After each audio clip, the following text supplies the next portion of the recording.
Gracias, presidente. Buenas tardes, señorías. El Estado tiene la obligación moral y política de proteger a aquellos ciudadanas y ciudadanos que, por una u otra circunstancia, carecen de los medios necesarios para vivir dignamente. ¿Le suena, señora ministra? Usted estaba presente. Es una frase extractada del discurso de proclamación de Su Majestad el Rey Felipe VI. Venimos desde esta tribuna utilizando muchas iniciativas parlamentarias desde diferentes grupos políticos para que su Gobierno, señora ministra, deje de blindarse a la realidad social y económica que vive nuestro país. Muchas iniciativas recordándoles que son ya 3 millones de españoles y españolas los que viven por debajo del umbral de la pobreza, con menos de 307 euros al mes. 2.800.000 niños y niñas que están en riesgo de exclusión social. 4 millones de españoles que viven en pobreza energética. 2 millones de hogares con todos sus miembros en paro. Y a día de hoy ya 780.000 hogares en los que no entra ni un solo euro. Demasiados datos, señora ministra, demasiado sufrimiento y demasiado tiempo en el que vemos que ustedes siguen amparándose en claves macroeconómicas para hablar de una España rica. Pero mire, al Grupo Parlamentario Socialista no nos vale una España rica llena de españoles y españolas pobres. Para ser justos, algo tenemos que reconocer que han evolucionado. Desde los tiempos en los que el señor Montoro negaba los datos de informes de organismos tan acreditados en esta materia como Cáritas, hasta hace apenas unos días, donde su ministerio reconocía la cruda realidad de muchos niños y niñas, tantos como 500.000 en nuestro país, que durante las vacaciones de verano van a tener serios problemas para recibir una comida digna al día si no se abren los comedores escolares. Pero, desgraciadamente, señora ministra, en la modificación fiscal planteada por el Gobierno hace 2 días, vemos que la prioridad de generar ingresos para el Estado para paliar estas situaciones no está dentro de los objetivos de este Gobierno. Es más, se aminoran los ingresos para el Estado, para las arcas públicas. Y dígame, señora ministra, ¿a quién tenemos que creer? O hacer caso al ministro de Guindos, que ha anunciado que esta minoración de gasto público no va a conllevar recorte alguno en temas sociales, o al último plan de estabilidad enviado a Bruselas por su Gobierno. Díganos a quién hacemos caso, porque las dos dicen cosas muy diferentes. Y es que, señora ministra, dejamos de gravar la riqueza y la pobreza se está convirtiendo en un problema que trae demasiado sufrimiento ya a la sociedad española y en un problema consecuencia de su pésima gestión de la crisis económica, basada en una contención del déficit y basada en recortes de gasto público. Pero si la pobreza supone un problema grave que avergüenza a propios y a extraños, existe un problema igual de grave, que va a hipotecar, a nuestro juicio, a varias generaciones de este país. Estamos creando un Estado profundamente desigual, con ciudadanos profundamente desiguales entre sí. La tozuda realidad, señora ministra, esa que quiere blindar su Gobierno, es que entre los países avanzados, España es la que paga una factura más desigual. Es verdad, y se lo voy a contar yo antes de que me lo cuente usted, es verdad que en los primeros años de la crisis, con un Gobierno socialista, el ingreso medio del 10% más pobre de la población española retrocedió 7,5 veces más de lo que lo hizo la renta del 10% más rico. Muy poco erosionado, por cierto. Pero es que en estos 2 últimos años, señora ministra, esa brecha se ha aumentado de una manera escandalosa. El ingreso medio anual del 10% de la población más pobre ha retrocedido un 42,2%, mientras que la renta del 10% más rico solo bajó un 5,6%. Estos datos han sido publicados el pasado 10 de junio, eso sin tener en cuenta el último año 2013, año en el que hemos sufrido la devaluación salarial más intensa, consecuencia de un ajuste presupuestario y de la reforma laboral que, les guste o no, ha acelerado la caída de los salarios en el sector privado. Un país mucho más desigual con ustedes en el Gobierno, señora ministra, según marca el índice Gini, aun cuando quedan por computar estos 2 últimos años.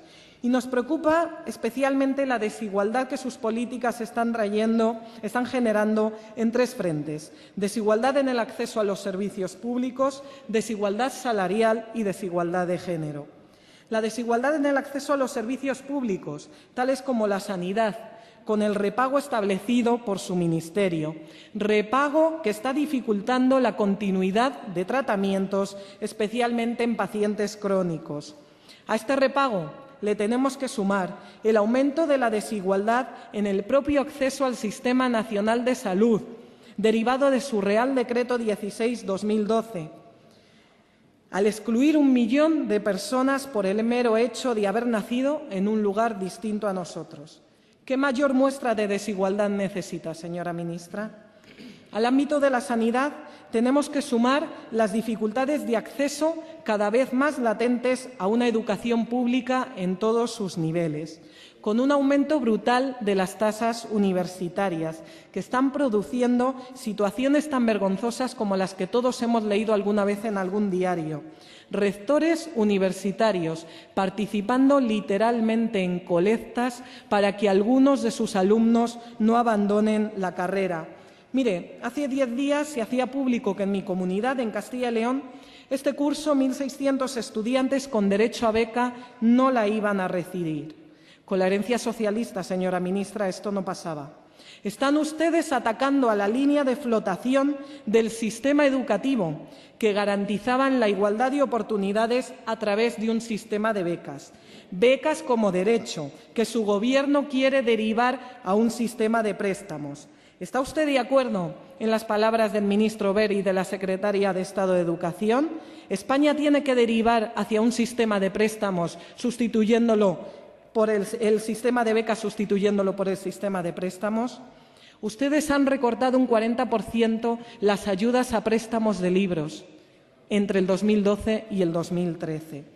Y a estos ámbitos tan importantes para la vida de las personas tenemos que sumar el ámbito de los servicios sociales, atacados sin precedente con la reducción de más del 70% del Plan Concertado de Servicios Sociales. Plan concertado que está atendiendo a más de 15 millones de españoles.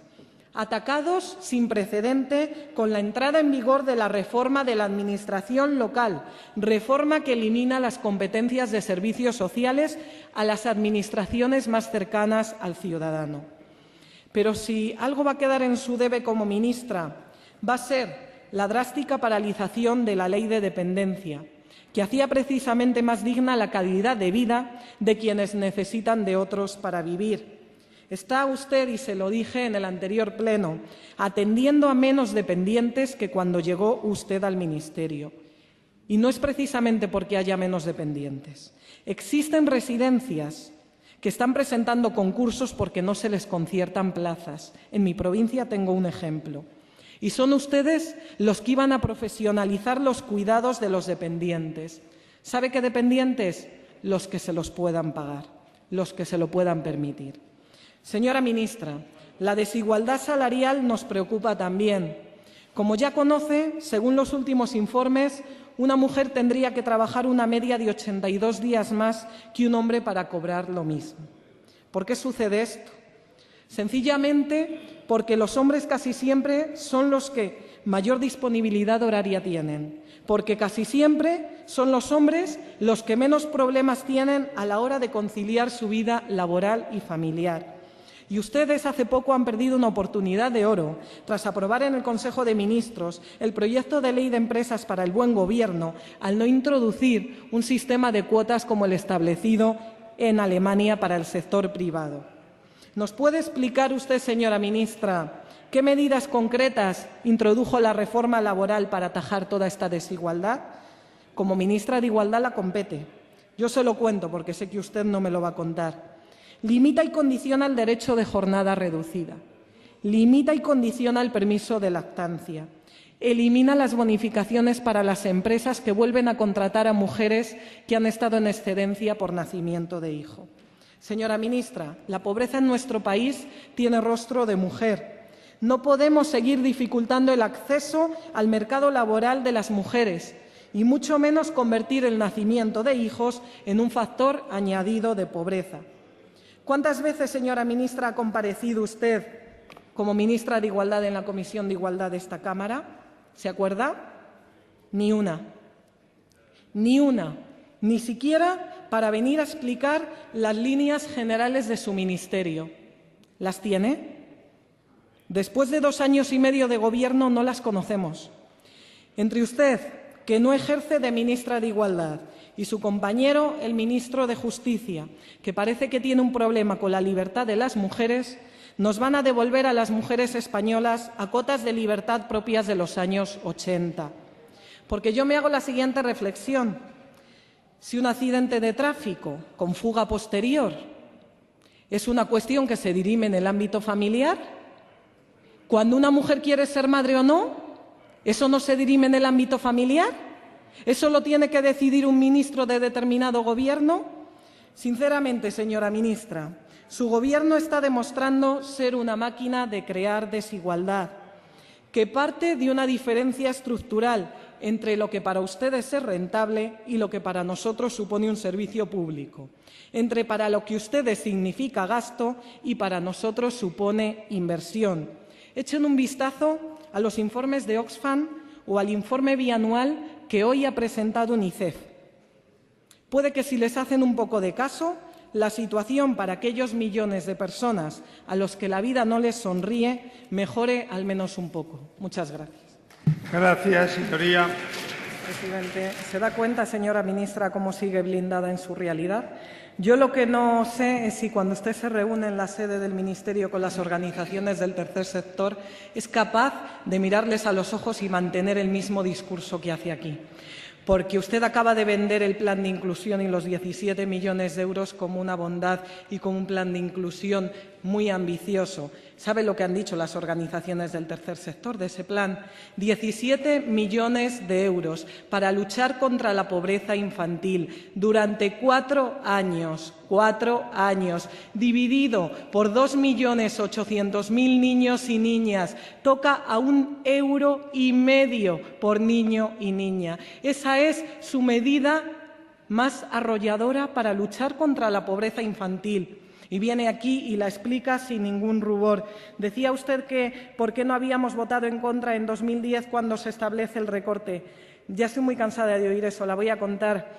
Cuando en Bruselas se vota entre la apuesta por las políticas de austeridad o la apuesta por las políticas de crecimiento, hay un europarlamentario de origen vietnamita del Partido Socialista francés que mete un montón de enmiendas para que los países miembros apuesten por las políticas de crecimiento. ¿Sabe lo que hizo y qué votó el Partido Socialista en Bruselas? A favor de que se apostara por eso. ¿Saben qué votó ustedes en Bruselas? En contra. Votaron a favor de las políticas de austeridad. Votaron a favor el Partido Popular Europeo de las políticas de austeridad en mayo del 2010 y eso trajo como consecuencia que los gobiernos de los Estados miembros tuvieran que apostar por esas políticas de austeridad. Pero llevan el filibusterismo político hasta tal extremo que es capaz de subir aquí y decir que dónde estábamos, cuando ustedes en mayo del 2010 votaron en Bruselas a favor de las políticas de austeridad y vienen aquí y dejaron al Gobierno de España solo en esa decisión, habiendo ustedes condicionando la decisión de Europa en Bruselas. Eso es filibusterismo político. Dice que todavía hay muchas personas en paro, tantas como 1 millón más de cuando ustedes llegaron al poder, 1 millón más. Y a partir de ahora, las que caigan en la situación de desempleo van a tener que cotizar por esa situación de desempleo. Y me habla usted y me vende las bondades de la modificación fiscal, cuando ustedes, sin caérsele la cara de vergüenza, hacen cotizar a los parados, gravan la enfermedad con su repago. Gravan el paro con esta modificación fiscal y me dicen que están al lado de los más desfavorecidos. Ha mencionado muchos informes, se le ha olvidado el informe de Save the Children. En el informe de Save the Children dice que las políticas sociales que está haciendo España, después de las de Grecia, son las más ineficaces para atajar la pobreza infantil. Eso ha sido publicado este año, tras 2 años y medio de gobierno del Partido Popular. De acuerdo, es que yo no miento, de acuerdo con el informe de la OCDE, pero el informe de la OCDE también dice que en los 2 años de su gobierno la pobreza infantil ha crecido un 10%. Un 10% en los 2 años de gobierno del Partido Popular. No mienta tan descaradamente. Y habla que han hecho sostenible los servicios públicos y habla de una sanidad que es más universal.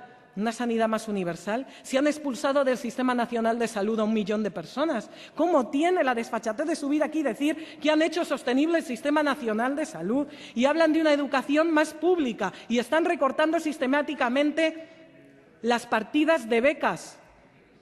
¿Eso es para usted? ¿Hacer más sostenibles los servicios públicos fundamentales? Habla del plan de igualdad que le debía conocer. Le conozco, no porque usted haya venido a presentarlo, que no ha venido. ¿Me puede decir el plan de igualdad qué presupuesto tiene? ¿Me lo puede decir? Porque si son como los presupuestos del plan de inclusión, que cogemos todas las consignas presupuestarias de todos los ministerios y las juntamos, así se hacen presupuestos de miles y millones de euros. No, señora ministra, sus políticas se están mostrando claramente ineficaces. El informe de Save the Children se lo dice, no se lo dice el Partido Socialista.